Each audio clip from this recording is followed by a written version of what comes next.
Hey, what's up? Welcome back to another episode of the Cinema MD podcast. My name is Matt. And I'm Dana.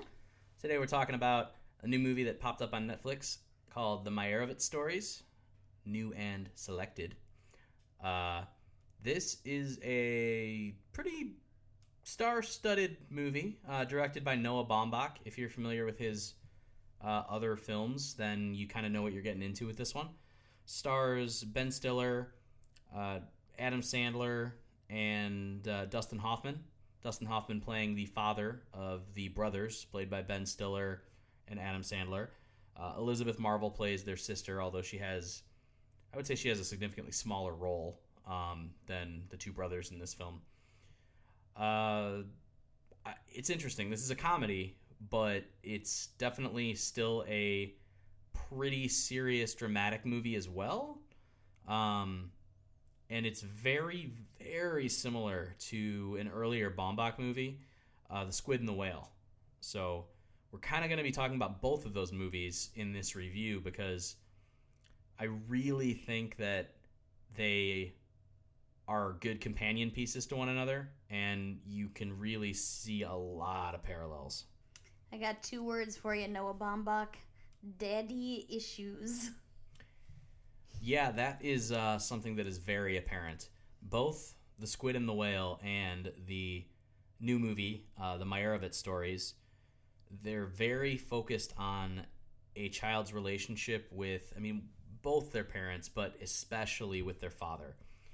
And in both cases, the father, played by Dustin Hoffman, and then in The Squid and the Whale, played by Jeff Daniels, they are the most narcissistic, pretentious, just self-centered assholes. Insufferable.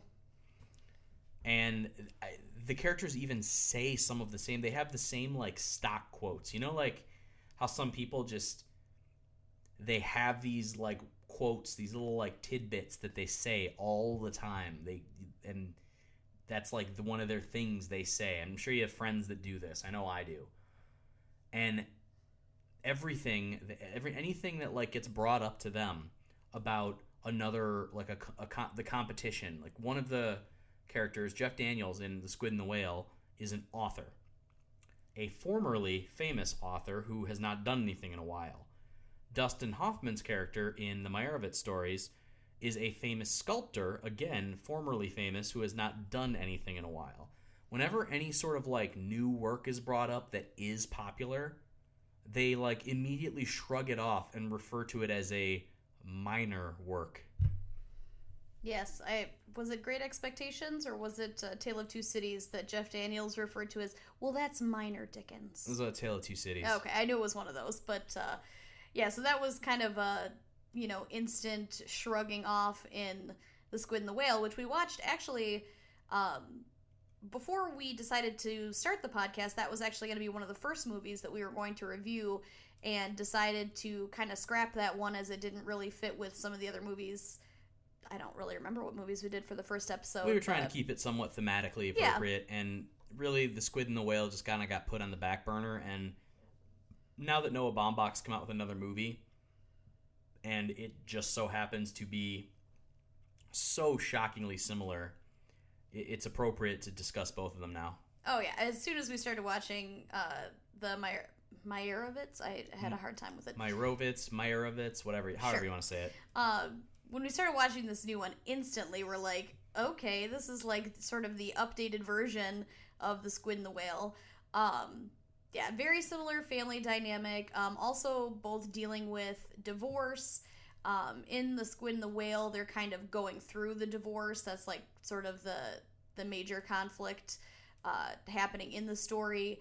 In this one, you're dealing with full-grown adult children that have sort of weathered the previous divorces of their childhood. So it was kind of an interesting, a little bit of a different timeline on there. But yeah, the characters were just so similar, and we just thought, man, what did Noah Baumbach's dad do to him? It's true. You've got in this movie, you've got Dustin Hoffman playing an elderly gentleman, who thinks very highly of himself, and in any conversation it's pretty interesting. You've got the Adam Sandler character who plays his son, who basically is just still as a fully grown adult who has a child going to college, and by all accounts, he's a successful father to his child. You know, still is just yearning for like this approval from his father, and his father does nothing but talk about his brother and himself, his younger brother and himself. Adam Sandler and the sister played by Elizabeth Marvel. Neither of these characters get any sort of like pat on the back or acknowledgement from Dustin Hoffman, their father, ever, and they never have. Like, it's very apparent the entire movie that the only offspring that he gave any sort of attention to was the younger brother played by Ben Stiller. And that was sort of his new family that he started after he divorced the older brother and sister's mother. He kind of just was like, well, they're kind of a lost cause. I'm going to, marry someone else, have a new kid, and focus only on them. And of course, it's also pretty apparent, ironically, that in his older age, the children who are there for him, to spend time with him, care for him, take care of, different matters that you do with aging parents, are the already underappreciated children. The golden boy lives on the other side of the country and, comes by when he can, but, or visits, I should say, when he can, but is not nearly as involved as the underappreciated ones. And I know it's so far this probably sounds like it's kind of a depressing movie, and part of it is. But there's humor involved as well. I mean, you've got Dustin Hoffman, while he's insufferable, a lot of it is pretty funny too. I mean, his like just sheer ignorance to everything in the world around him other than like his own past success leads to some pretty entertaining kind of dialogues. He just gets pissed off at everybody, like everyone's against him. Like, everyone should be treating him like he's something special. And anyone else getting treated special, they don't deserve it. It's pretty funny. I know it just sounds like a horrible character, and he kind of is a horrible character, but that's the point. Yeah, this one, in comparing the two movies again, the first one, I say the first one, so The Squid and the Whale, definitely a good movie, but not as comedic as this one. The newer film isn't, super laugh out loud funny. It definitely is a little bit more lighthearted, a little bit more goofy. There's definitely some Wes Anderson reminiscent shots used in the film, which is no surprise because Noah Baumbach and Wes Anderson are good friends, so I wouldn't be surprised if maybe there was either some slight collaboration or just some unconscious borrowing there. So it definitely had more of a lighthearted feel. But yeah, these characters, sometimes you want to knock them out a little bit. Speaking of the characters, though, so we're introduced first to Adam Sandler's character, whose name is Danny. And he is, I would say him and Ben Stiller kind of share the main character of the movie tag.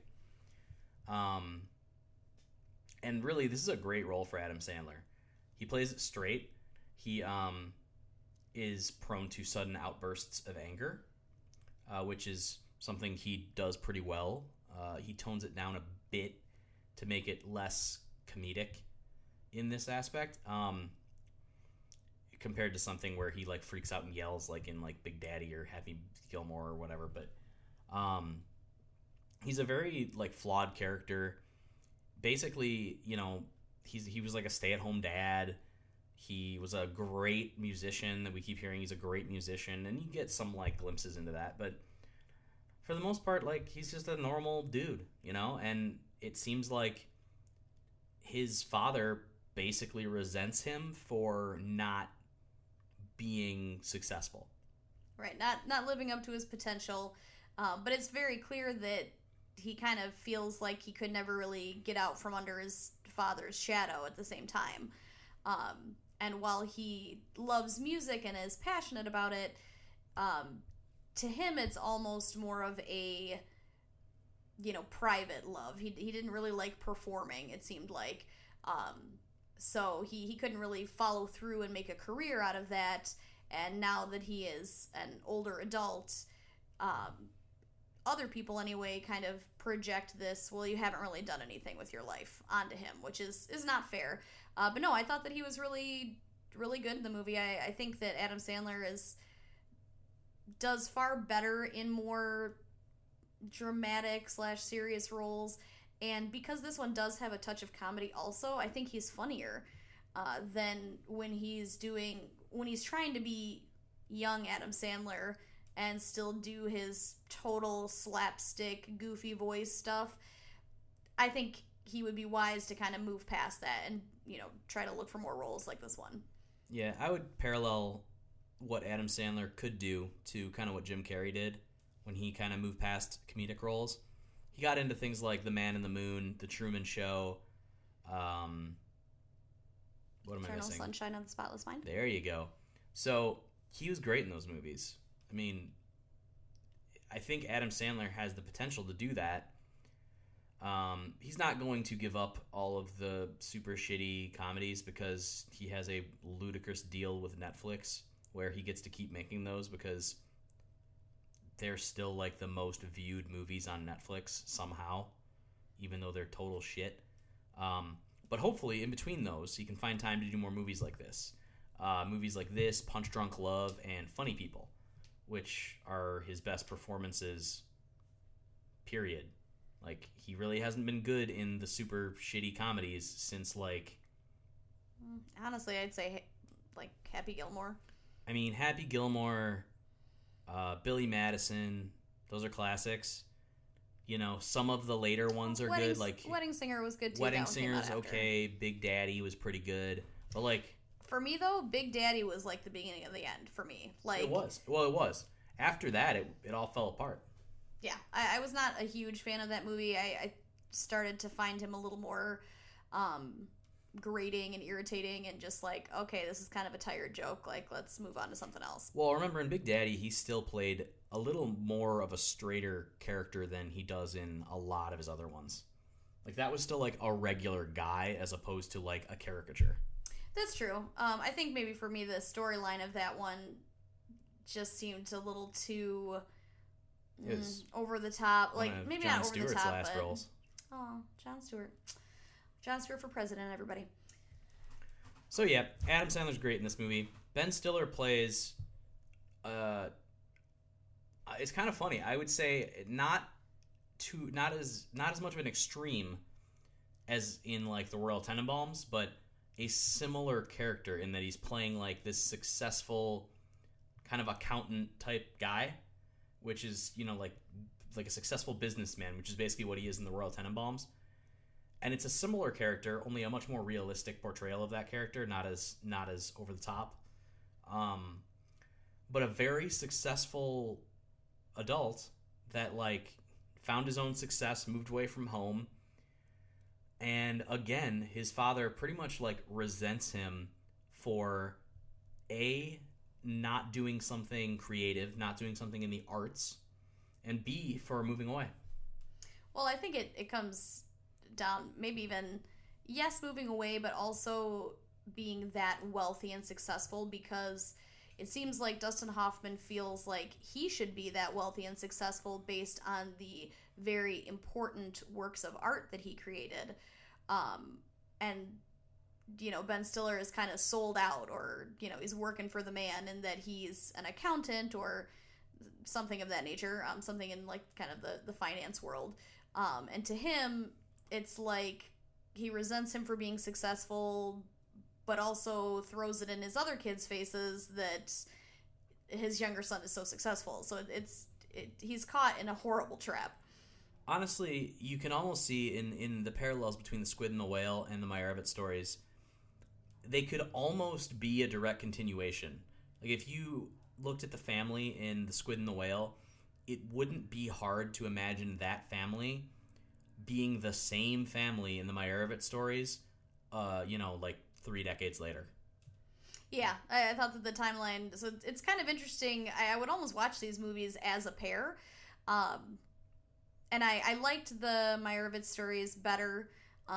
Like I said, I think it was a little bit funnier. They had some, fun devices in there where at certain points throughout the movie, like a scene would kind of cut off almost like mid-sentence sometimes for some of the characters, and then you'd have like a white screen with like a black subtitle on it. So it was almost kind of split up into acts, which I think helped a little bit, because sometimes it did get a little rambly. And while there is a clear beginning, middle, and end, there were some parts of the story that, weren't essential to the plot.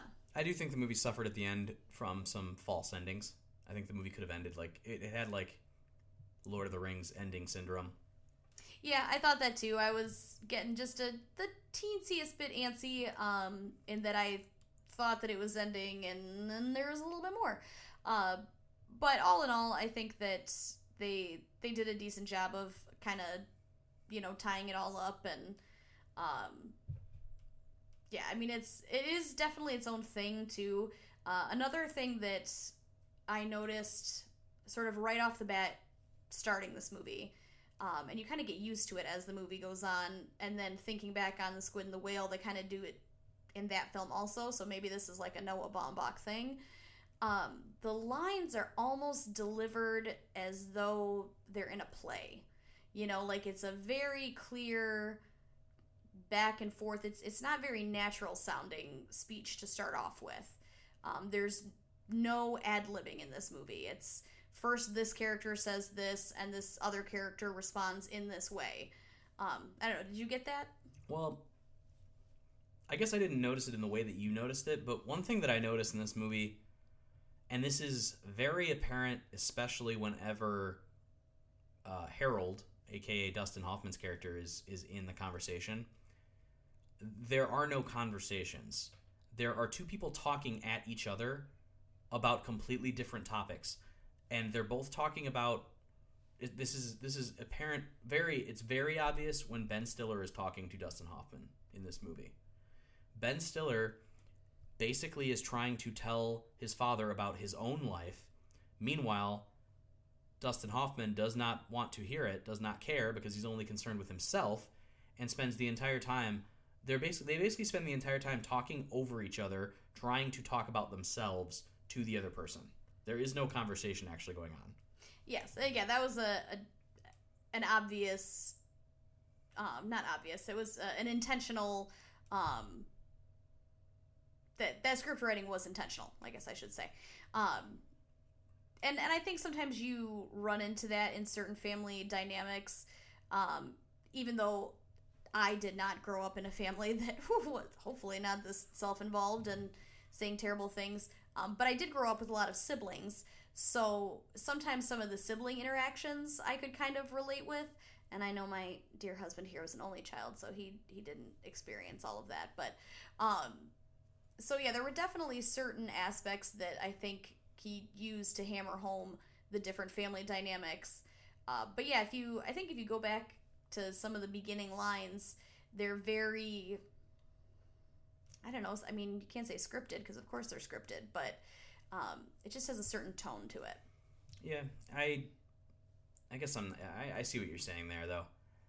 Going back to the Squid and the Whale, so just to kind of get this out there, because we didn't really discuss the cast of the Squid and the Whale too much, but Jeff Daniels is kind of the patriarchal father in the movie.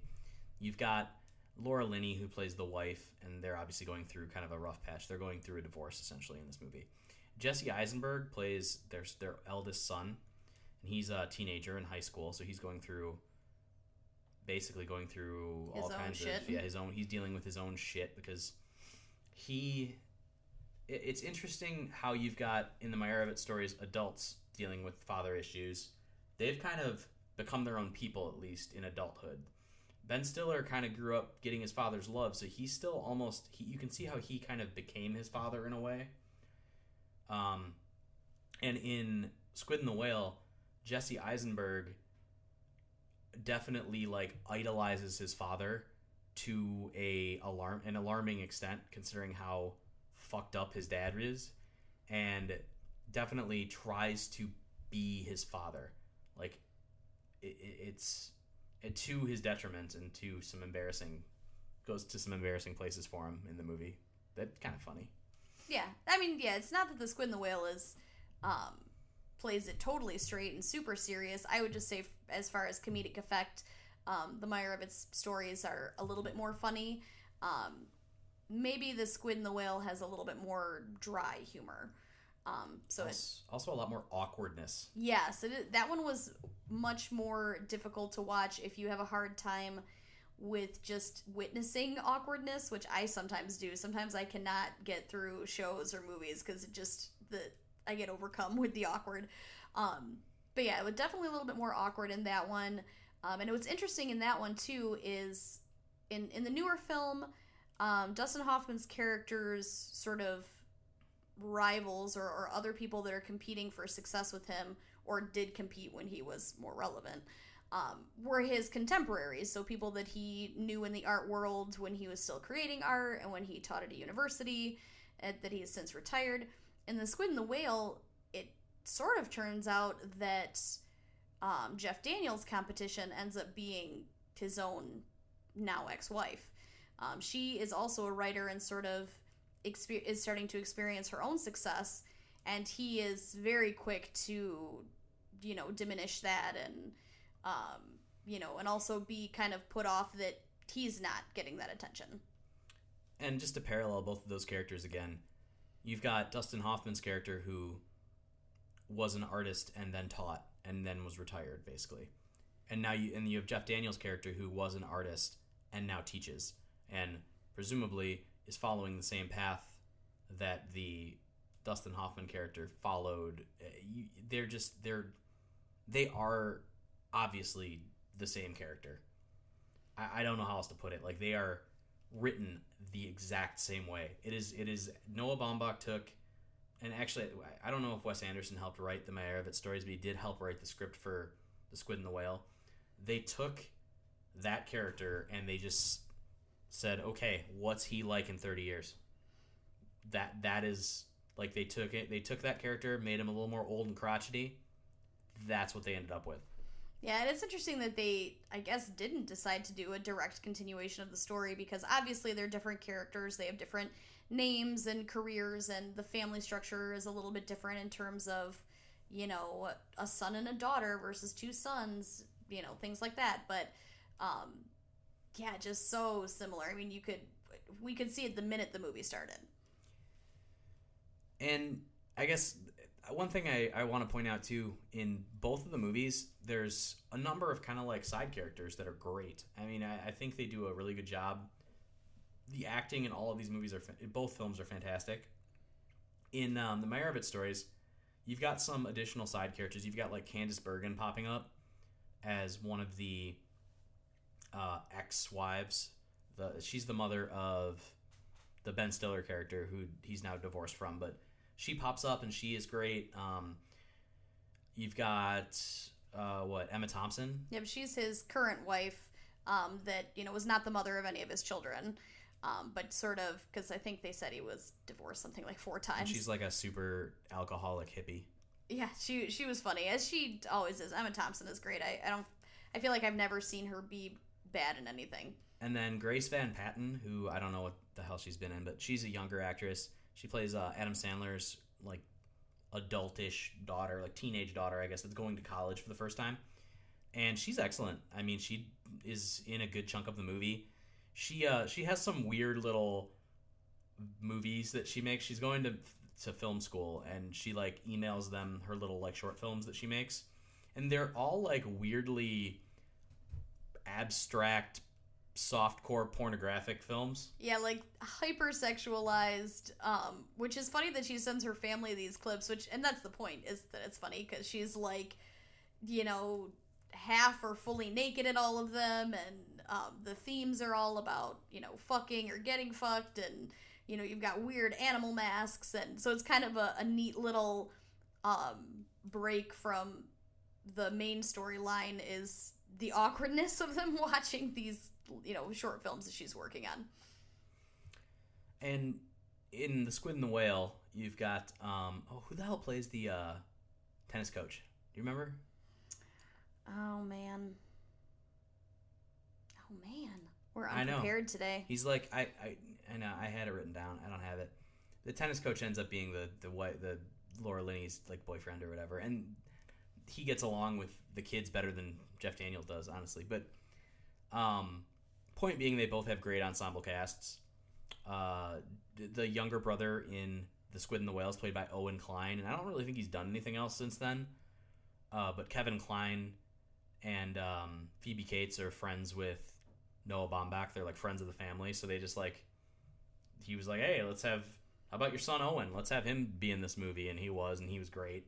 I don't really, he's not even really an actor. He was actually probably the best part of The Squid and the Whale, I think, because he was the younger son, and obviously dealing with this divorce in his own way. You have Jesse Eisenberg as the older brother who just has this complete father worship going on, but the younger son is closer with his mother, and can maybe even see their dad a little bit more for what he is. But he's just a super weirdo in this movie. Like, he's kind of acting out, and like, he gets left home alone and he'll like sneak a beer and stuff like that. And there's kind of a recurring thing where he's like jerking off on everything. Yeah, like in school, he just like rubs his semen all over shit. Yeah, it's amazing. It's like a totally weird, like, probably not that far from reality thing that, a kid of that age, sort of the beginning of puberty, acting out, not really knowing how to deal with their emotions might do. But yeah, you just watch it and go, oh, what is happening with this character? But he's funny. But I definitely 100% could see those characters turning into the Ben Stiller, Adam Sandler characters in the Meyerowitz Stories. Not the Jesse Eisenberg part in Squid and the Whale is definitely, I don't know, man. He's a really fucked up teenager. Like, he's got these really fucked up views of like relationships due to his father telling him, putting things into his head. Like, his father basically telling him, like, when he gets a girlfriend for the first time, his dad pretty much telling him, well, there's nothing wrong with playing the field. Yeah, I would say, and maybe this is an example of the timeline differences in these movies, Jeff Daniels is clearly a huge womanizer, and has these really sort of disgusting ideas about women and how they should be treated, and obviously not as, equals, contemporaries, intellectuals, anything like that. Whereas Dustin Hoffman is an old man, so he doesn't really have that same opinion at the point that movie is taking place, but he's obviously been married and divorced 4 times. It's not like he's, great with relationships either. Really the focus that they talk about for him in that film is, he talks about his current wife being sober for X amount of time, and I told her that her drinking bothers me, and I made a deal with her that we would get a dog and she would stop drinking, so she did, and it's very obvious that she hasn't stopped drinking. So sort of a different relationship dynamic, but yeah, that's sort of might just be a difference in age, I guess. I also really like that Emma Thompson calls him the dad. I don't think I picked up on that. The dad? Yeah, like, it's almost time for the dad's nap. Oh yeah, I guess so. She calls him the dad for some reason. I don't know. So I guess if you can find The Squid and the Whale, it is out on Blu-ray. Like, the Criterion Collection recently released it. It's got a lot of cool extra features and things like that. I would definitely check that out. The making of was actually really cool. We watched that as well. So a lot of insight into the motivations of the characters, why he wrote the characters the way he did. It was kind of cool because it definitely helped get some insights that you might not have had otherwise. With the Meyerowitz Stories, I think it's a lot more accessible than The Squid and the Whale at first watch, just because it's a little bit more commercial and mainstream and not as dull and dense. There's more humor injected into everything and a little more life injected into it, I guess. And I think that's just Baumbach kind of finding his place. His movies veer from the completely inaccessible, kind of hipster pretentiousness into something that's more mainstream along the lines of While We're Young, which is like a movie came out with, like a year or two ago. And I think it was more than that, but was it maybe 2 or 3 a couple years ago? Yeah. While We're Young would be like him on like his commercial, mainstream movie. The Squid and the Whale, or maybe something like Mistress America or Frances Ha would be back in like the kind of the more pretentious side of things. And then I think you've got the Meyerowitz Stories kind of falling in the middle, which maybe is like his sweet spot. So I think it's a great movie. I think it deals with some very flawed characters in a way that takes their, it doesn't let them off the hook for being assholes, but it deals with it in a way that's kind of more entertaining and fun to watch than it was with the Squid and the Whale, where it was a little bit painful and just difficult to watch with how awkward and fucked up everything got. Yeah, definitely. Even though there's still some, lines that Dustin Hoffman delivers that you think, oh, holy shit, like, how are you even saying these things to your children's faces right now? But yeah, this one definitely was more lighthearted, even if it doesn't sound like it from our review. But yeah, are we rating these separately? What are you thinking? Yeah, I think we can rate them separately. I would advise everyone to try to watch them both if you're going to watch one. Obviously, the Meyerowitz Stories is easy to find right now because it's on Netflix, and I definitely think you should watch it. I think it's a movie that's going to get award nominations. It's that kind of movie. I don't know if that makes sense. It just is that kind of movie, and it's not going to be for everybody, but I think the performances are good enough that it warrants, some Best Actor / Best Supporting Actor nominations, or at least maybe they should be in the discussion. So I guess I would give the Meyerowitz Stories an 8 out of 10. It's not going to be everyone's cup of tea. Again, if you like the dry, kind of more conversational humor that you might find in something like, think Wes Anderson, only less whimsical, a little bit less funny, and more drama and more realistic, I guess would be a way to put it. But if you like that kind of humor, you'll probably still like this a lot. Don't watch it if you're a traditional Adam Sandler fan. If you are a traditional Adam Sandler fan, don't listen to this podcast anymore either. We're not you're not our target audience. Sorry. We're not going to be reviewing The Ridiculous Six anytime soon on Netflix. Well, we might, but it won't be the kind of review you might want to hear. Yeah, it'll be in our like Razzies special or something. The Squid and the Whale, I think, is not as perfect of a movie. Like not that the Meyerowitz Stories was perfect, but it's not as refined. It was definitely done by Baumbach when he was younger and more inexperienced as a filmmaker. It didn't have the budget. It was very intimate. Everything was very like close up. A lot of like over the shoulder shots and things like that, like done on purpose in that movie. It was good. It wasn't as easy to watch either, which I think is important. Like, you don't want a movie to be like tough to watch. So I guess I'd give The Squid and the Whale like a 7 out of 10, because I would give it less because it is tough, but I do think it's a really good movie with a lot of really good performances, and it was original. I mean, at the time, like, I can't fault it for having such a fucked up character in like Jeff Daniels, because that was what gave us the Dustin Hoffman character in the Meyerowitz Stories, which maybe is a little more refined and a little funnier, but that character wouldn't exist if he hadn't already created that character in The Squid and the Whale. Yeah, I think I'm pretty much on the same track as you on both of these, but I'm gonna go a little lower on both. For me, The Squid and the Whale, I'm going at a 6. I did think it was good, but it was hard to watch. It was awkward. I did appreciate the originality of it. Jeff Daniels is just such a prick. And actually, Jesse Eisenberg, you kind of hate him throughout the whole movie, too. He at least redeems himself a little bit by the end, which I think makes me, give it a 6. I love Laura Linney, so, she can kind of do no wrong for me also.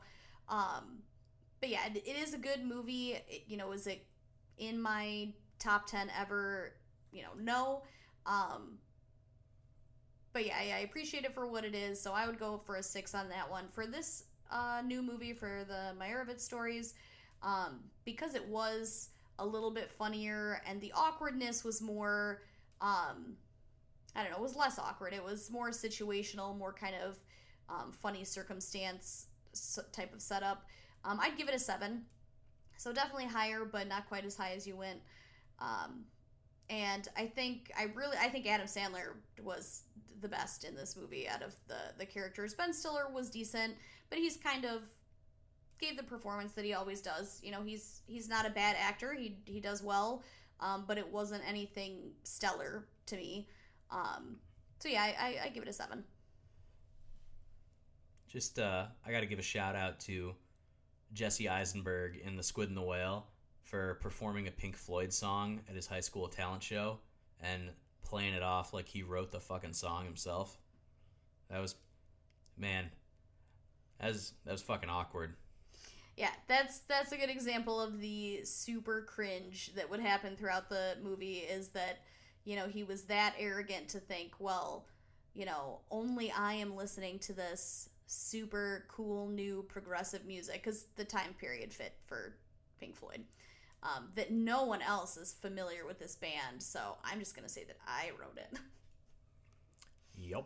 So, that's it for this episode. We're not going to review anything else right now. I think this, honestly, I looked at some of the new releases this week, and good God, I'm not going to go see The Snowman. That looks fucking terrible. So, we will be back next week with some new reviews as well as our final horror movie episode before the end of October. So, check us out on iTunes, subscribe, review, all that good stuff. I post regularly on Instagram. Feel free to comment. Give us some suggestions for movie reviews, for themes for a episode, whatever you want to do. And keep on listening. We appreciate it. We will talk to you later. Bye.